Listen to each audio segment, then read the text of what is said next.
Hi friends, welcome back to my video. So today I'm going to touch a very common and yet very important topic, that is integers. Now I have encountered many students who are struggling with how to solve questions with the negative numbers and positive numbers. So today I'm going to give you three very basic rules. I promise you, if you follow them, then you're not going to do any kind of mistake in your questions. So stay tuned. Let's get started. Okay, so to start with, I am going to write two different kinds of equations. See, this is which terminology I'm going to use is not any mathematical terminology, but yes, I definitely use it to make the equations simpler for the students. Okay, so number one, I'm using the terminology of simplified expression, and this one is not simplified expression. So you're going to get two different kinds of expressions when you are solving integer questions. Simplified expression means you are having one, or let's say a single sign. By sign I mean positive or negative, between two numbers or two digits. Over here you have two signs or more than one sign between two numbers. Don't worry, I'm going to give you example for both of them. So example for this one is, let's say your expression is looking like this, right? Over here your example is, let's say, like this. Okay, so these are two different kinds of equations, or let's say this. So all these are the examples for simplified expression, and questions like this, and etc. are examples of not simplified expression. I hope it is clear till now. And then now always remember rules I'm going to give you after this, but you need to remember that if the equation is simplified, you just need to apply rule number 2 and rule number 3. But over here you have to follow rule number 1, rule number 2, and rule number 3. Okay, now let's move on to rules.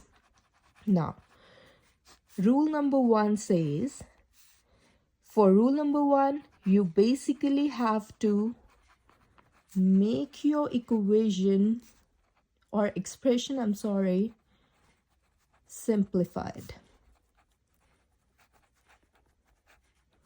And how are you going to do that?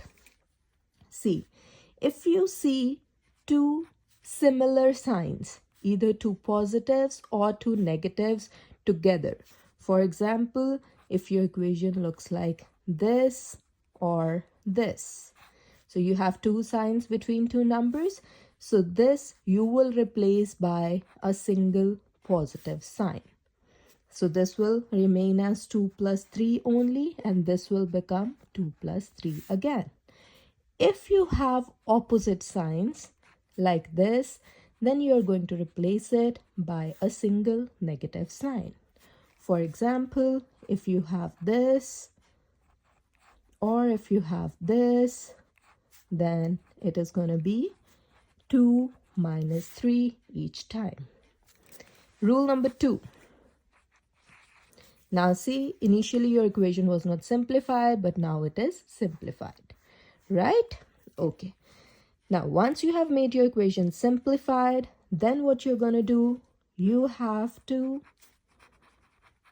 decide the operation. By operation, I mean you have to decide whether you have to add or subtract. So now you are left with equation looking like this. That means none of the signs are together, they are apart. If two similar signs are apart, now this place is for the digits. These are for your signs. So if you have two similar signs apart, you have to add. If you have opposite signs apart, then you have to subtract. So rules are same. Here you decide your resultant sign, and over here you're deciding your operation. So rule number 3 and the last rule is, once you have decided whether you have to add or subtract, just do the operation. Forget about the sign of the number. Just do the operation. Okay. So after doing operation, you have to decide the sign of your answer. Sign of the answer. And sign of the answer is same as sign of bigger number. So this was about the rules of integers.